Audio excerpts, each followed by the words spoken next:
विद्यार्थी मित्रांनो, आपण मागच्या व्हिडिओमध्ये आर्थिक नियोजनाची ही 4 वैशिष्ट्य आपण बघितली. आता राहिलेली जी ही 2 वैशिष्ट्य आहे, ही 2 वैशिष्ट्य प्रामुख्याने प्रोफेसर रॉबिन्स या अर्थशास्त्रज्ञांनी मांडलेली आहे.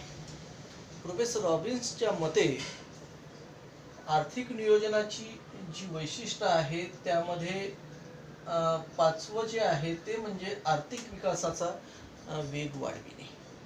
आर्थिक नियोजनाच्या उद्दिष्टाच्या माध्यमातून एखाद्या देशाच्या अर्थव्यवस्थेचा जो आर्थिक विकासाचा जो वेग आहे तो वाढविणे, हे त्यांनी आर्थिक नियोजनाचं वैशिष्ट्य मानलेलं आहे. म्हणजे नियोजनाच्या माध्यमातून अर्थव्यवस्थेमध्ये जाणीवपूर्वक प्रयत्न करून अर्थव्यवस्थेचा जो आर्थिक विकासाचा जो दर आहे तो वाढविला जाऊ शकतो. त्यानंतर प्रोफेसर रॉबिन्सने आर्थिक नियोजनाच्या वैशिष्ट्यामध्ये सरकारचा हस्तक्षेप असणे अत्यंत महत्त्वाचा मानलेला आहे. सर्वोच्च जी सत्ता असते एखाद्या देशाची ती त्या देशाचं सरकार असते आणि सरकारच्या माध्यमातूनच आर्थिक नियोजन केल्या जाते, त्याची अंमलबजावणी केली जाते आणि त्यामुळे एखादी विशिष्ट उद्दिष्ट डोळ्यासमोर ठेवून ते उद्दिष्ट प्राप्त करण्याकरिता सरकारचा हस्तक्षेप असणे अत्यंत आवश्यक आहे. अशा प्रकारे आर्थिक नियोजनाची ही जी 6 वैशिष्ट्य आपल्याला दिसून येतात. मग आता या आर्थिक नियोजनाची काही उद्दिष्ट सुद्धा असतात आणि ते उद्दिष्ट कोणकोणत्या प्रकारची आहे तर राजकीय काही उद्दिष्ट असतात, काही आर्थिक उद्दिष्ट असतात, काही सामाजिक उद्दिष्ट असतात.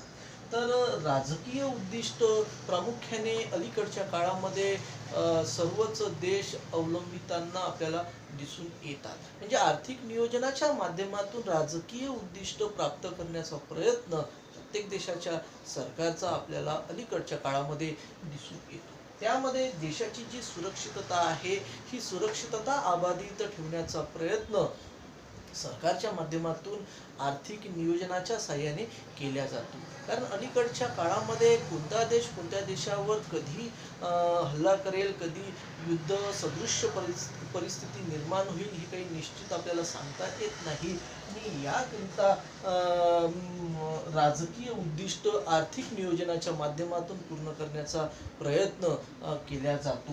मग देशाची जी सुरक्षितता आहे ती सुरक्षितता अबाधित ठेवण्याकरिता देशाच्या अर्थव्यवस्थेमध्ये असणारे जे काही उद्योगधंदे आहे त्या उद्योगधंद्यामध्ये उत्पादित होणाऱ्या ज्या काही वस्तू आणि सेवा आहे त्या वस्तू आणि सेवांची मागणी निश्चितच जास्त असते. परंतु युद्धसदृश्य परिस्थिती जेव्हा देशावर ओढवते तेव्हा देशामध्ये असणारे जे काही भांडवल आहे त्या भांडवला पैकी मोठ्या भांडवलाची गुंतवणूक ही युद्ध सामुग्री तयार करणाऱ्या उद्योगामध्ये मोठ्या प्रमाणामध्ये केली जाते. त्याचं कारणच हे आहे की युद्धाला तोंड देण्याकरिता देश हा सक्षम असला पाहिजे आणि मग ते राजकीय उद्दिष्ट आर्थिक नियोजनाच्या माध्यमातून पूर्ण करण्याचा प्रयत्न केला जातो. दुसरं आहे राजकीय उद्दिष्ट, ते म्हणजे राजकीय वर्चस्व. आज जगामध्ये जेवढे काही देश आहे त्या देश हे 2 गटामध्ये प्रामुख्याने विभागलेलं आपल्याला दिसून येतात. USA म्हणजे युनायटेड स्टेट्स ऑफ अमेरिका आणि आता संपुष्टात आलेला USSR युनायटेड सोशलिस्ट रशिया, अशा प्रकारच्या 2 महासत्ता जगामध्ये अस्तित्वात होत्या. परंतु 1991 पूर्वी USSR ही जी काही महासत्ता आहे ती संपुष्टात आली आणि संपूर्ण जगावर आज अमेरिकेचं म्हणजे USAचं राज्य असलेलं आपल्याला दिसून येते. तरी पण प्रत्येक देश म्हणजे मग तो चायना असो, रशिया असो, अमेरिका असो, इंग्लंड असो, जर्मनी असो, इटली असो, हे जे काही देश आहे ते देश आपलं राजकीय वर्चस्व जागतिक पातळीवर अबाधित ठेवण्याचा प्रयत्न करतात. आजही UNO मध्ये 5 राष्ट्रांनाच कायम सदस्यत्व प्राप्त झालेलं आहे. आणि अशा प्रकारचं राजकीय वर्चस्व प्रत्येक देश अबाधित ठेवण्याचा प्रयत्न करतो. आणि मग ते राजकीय वर्चस्व टिकून ठेवण्याकरिता आर्थिक नियोजनाचा आधार घेतला जातो. त्यानंतर आर्थिक नियोजनाच्या दुसऱ्या उद्दिष्टामध्ये आर्थिक उद्दिष्ट प्रामुख्याने आपल्याला विशद करता येईल. आर्थिक उद्दिष्ट अनेक आहे. त्या सगळ्याच उद्दिष्टाचा आपल्याला या ठिकाणी उहापोह करता येणार नाही. जी काही महत्त्वाची जी उद्दिष्ट आहे, आर्थिक उद्दिष्ट, आर्थिक नियोजनाचे आर्थिक उद्दिष्ट, त्यामध्ये युद्धोत्तर पुनर्रचना, पोस्ट वार रिकन्स्ट्रक्शन, याला युद्धोत्तर पुनर्रचना असं म्हणतात. म्हणजे युद्धोत्तर म्हणजे युद्ध झाल्यानंतर एखाद्या देशाला जर युद्धाचा सामना जर करावा लागला तर त्या युद्धाचा परिणाम त्या देशाच्या अर्थव्यवस्थेवर होतो. अर्थव्यवस्थेमध्ये असणाऱ्या सर्वच क्षेत्रावर होतो. म्हणजे शेती क्षेत्रावरही होतो, उद्योग क्षेत्रावरही होतो, सेवा क्षेत्रावरही होतो. आणि मग त्या क्षेत्रामध्ये असणारी जी कारखाने आहे, त्या कारखान्याची जी उत्पादकता आहे ती कमी होते. काही कारखाने ही बंद पडतात. आणि मग ती बंद पडणारी जी काही कारखाने आहे किंवा कमी उत्पादन जे झालेलं आहे त्याची पुनर्रचना करण्याची जबाबदारी ही त्या देशाच्या सरकारवर येऊन पडते. आणि मग त्या देशातील सरकार आर्थिक नियोजनाच्या माध्यमातून युद्धामुळे झालेलं जे काही नुकसान आहे ते दूर करण्याकरिता, ते भरून काढण्याकरिता युद्धोत्तर पुनर्रचना करण्याचे जे कार्यक्रम आहे ते कार्यक्रम अंमलात आणते. आणि त्याकरिता आर्थिक नियोजन हे केलं जाते. हे आर्थिक नियोजनाचं आर्थिक उद्दिष्ट आपल्याला दिसून येते. त्यानंतर साधनांचा महत्तम उपयोग. कोणत्याही देशामध्ये जी काही नैसर्गिक साधन संपत्ती आहे, त्यानंतर आर्थिक साधन संपत्ती आहे, त्यानंतर मनुष्याशी निगडीत असणारी साधन संपत्ती आहे, या सगळ्या साधन संपत्तीचा महत्तम उपयोग कशा प्रकारे करता येईल याचा प्रयत्न आर्थिक नियोजनामध्ये, आर्थिक नियोजनाच्या माध्यमातून केला जातो. म्हणजे जर साधनांचा जर योग्य प्रकारे जर उपयोग झाला नाही किंवा अपव्यय झाला तर त्याची महत्तम उपयोगिता, उत्पादकता आपल्याला प्राप्त होऊ शकणार नाही. आणि म्हणून आर्थिक नियोजनाचं उद्दिष्टच हे असते की अर्थव्यवस्थेमध्ये किंवा देशामध्ये असणारी जी काही भिन्न भिन्न प्रकारची साधन संपत्ती आहे त्या साधन संपत्तीचा देशाच्या आर्थिक विकासाकरिता महत्तम उपयोग व्हावा.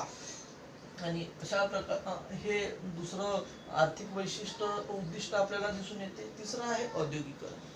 औद्योगिकरण म्हणजे उद्योगाच्या माध्यमातून देशाचा आर्थिक विकास साधण्याकरिता जाणीवपूर्वक देशामध्ये भिन्न भिन्न वस्तूंचं उत्पादन करणारी जी उद्योग आहे या उद्योगांचं ची स्थापना केली जाते. त्यालाच काय म्हटलं जाते की औद्योगिकरण. मग जर देशामध्ये औद्योगिकरणाला जर चालना द्यायची असेल किंवा देशामध्ये उद्योगांची संख्या जर वाढवायची असेल तर त्याकरिता महत्त्वाचे जो उत्पादनाचा घटक आहे तो म्हणजे भांडवल होय. त्याला कॅपिटल असं म्हणतात. तसं बघितलं तर उत्पादनाचे 4 घटक आहे: भूमी, श्रम, भांडवल आणि संघटक. या 4 घटकापैकी भांडवल हा जो घटक आहे हा अत्यंत महत्त्वाचा घटक असलेला आपल्याला दिसून येतो. मग भारतासारख्या विकसनशील देशामध्ये राष्ट्रीय उत्पन्न कमी असल्यामुळे लोकांचं दरडोई उत्पन्न कमी, बचत कमी, बचतीचं रूपांतर गुंतवणुकीमध्ये कमी प्रमाणामध्ये होते. आणि मग भांडवलाची कमतरता प्रामुख्याने आपल्या देशामध्ये दिसून येते. ही जी भांडवलाची कमतरता आहे किंवा भांडवलाची जी समस्या आहे ही दूर करण्याकरिता आपल्याला विदेशातून भांडवलाची आयात करावी लागते. आणि मग ते आयात केलेलं जे भांडवल आहे त्या भांडवलाची गुंतवणूक अर्थव्यवस्थेमधील भिन्न भिन्न क्षेत्रामध्ये करून औद्योगिकरणाला चालना देण्याचा प्रयत्न केला जातो.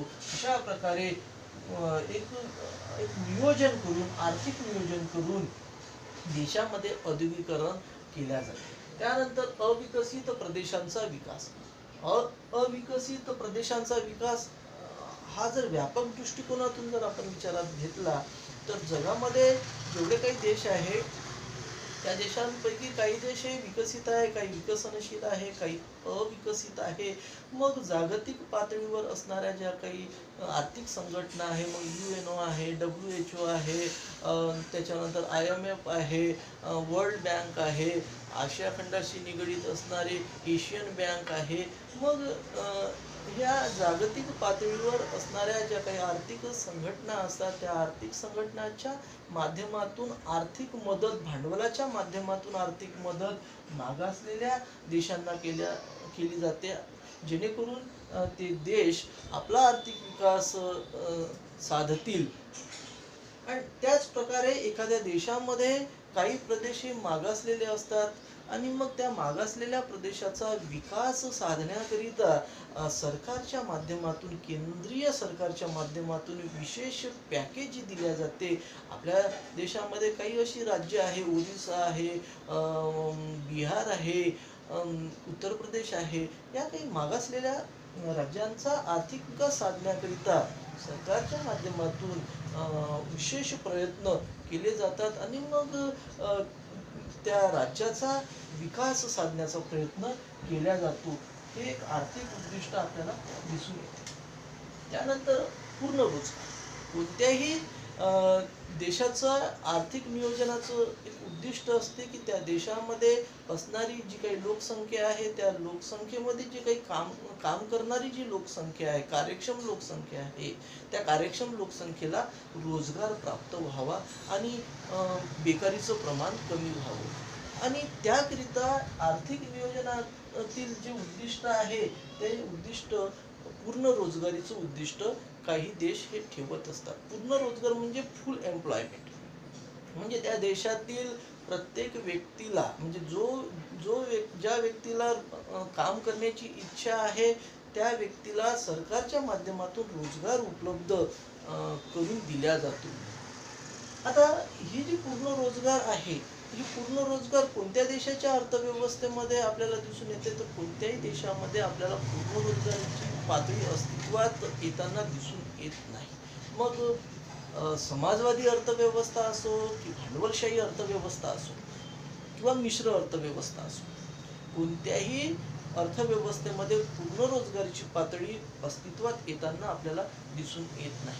भांडवलशाही अर्थव्यवस्थेमध्ये तर बाजार व्यवस्था अस्तित्वात असते, किंमत यंत्रणा महत्वाची भूमिका वठवीत असते. म्हणजे उत्पादनाचे जे घटक आहेत, त्या उत्पादनाच्या घटकांवर मुठभर भांडवलदारांचा काय असतो, अधिकार असतो. आणि मग मुठभर भांडवलदार कमी मजुरीवर लोकांना नियुक्त करतात, त्यांना कमी प्रमाणामध्ये मजुरी देतात आणि मग बेकारीचं प्रमाण त्या भांडवलशाही अर्थव्यवस्थेमध्ये मोठ्या प्रमाणामध्ये आपल्याला दिसून येते. मग विकसित देशामध्ये ही बेकारी आहे, विकसनशील देशामध्येही बेकारी आपल्याला दिसून येते, अविकसित देशामध्येही आपल्याला बेकारी दिसून येते, परंतु प्रमाण मात्र कमी जास्त असलेलं आपल्याला दिसते. विकसित देशामध्ये बेकारीचं प्रमाण कमी असते, विकसनशील देशामध्ये त्याच्यापेक्षा जास्त असते आणि अविकसित देशामध्ये सगळ्यात जास्त बेकारीचं प्रमाण आपल्याला दिसून येते. परंतु आर्थिक नियोजनाच्या माध्यमातून एखाद्या देशाच्या अर्थव्यवस्थेत पूर्ण रोजगारीची पातळी कशी निर्माण होईल, हा आर्थिक नियोजनाचं काय असते, एक उद्दिष्ट असते. तिसरं आहे सामाजिक उद्दिष्ट. आर्थिक नियोजनाचं सामाजिक उद्दिष्ट तर त्या देशामध्ये असणारी जी जनता आहे, त्या जनतेचं सामाजिक आणि आर्थिक सुरक्षितता त्यांना प्रदान करणे. मग आर्थिक सुरक्षितता म्हणजे काय आणि सामाजिक सुरक्षितता म्हणजे काय, तर आर्थिक सुरक्षितता म्हणजे एखाद्या देशाचं जे राष्ट्रीय उत्पन्न आहे, त्या राष्ट्रीय उत्पन्नाचं वितरण समानतेच्या आधारे जर झालं तर सर्वांना सारख्या प्रमाणामध्ये उत्पन्न प्राप्त होईल. परंतु ज्या देशामध्ये भांडवलशाही अर्थव्यवस्था अस्तित्वात असते, त्या देशामध्ये मुठभर भांडवलदारांना राष्ट्रीय उत्पन्नाचा मोठा हिस्सा आणि असंख्य सामान्य वर्गाला राष्ट्रीय उत्पन्नाचा छोटा हिस्सा प्राप्त होतो. त्यामुळे आर्थिक विषमतेमध्ये वाढ होत जाते. ही जी आर्थिक विषमता आहे, त्या आर्थिक विषमतेची जी दरी आहे ती कमी करण्याचा प्रयत्न सरकारचा असतो आणि सरकारचं ते कर्तव्य सुद्धा असते. आणि म्हणून सरकारची जी जबाबदारी आहे किंवा आर्थिक सुरक्षितता समाजातील लोकांना प्रदान करणे. म्हणजे जर एखाद्याचा रोजगार जर गेला असेल तर त्याला त्या कालावधीकरिता सरकारच्या माध्यमातून मदत व्हावी, वृद्धापकाळ पेन्शन प्राप्त व्हावी. जर बेकार तरुण असेल तर त्या बेकार तरुणांना बेकारी भत्ता प्राप्त व्हावा. या माध्यमातून आर्थिक सुरक्षितता प्रदान केल्या जाते. आता सामाजिक सुरक्षिततेच्या संदर्भामध्ये जर सांगायचं जर झालं तर देशामध्ये जे काही उद्योग आहेत त्या उद्योगामध्ये जे काही श्रमिक काम करतात त्या श्रमिकांना मिळणारी जी मजुरी आहे ती मजुरी योग्य असली पाहिजे.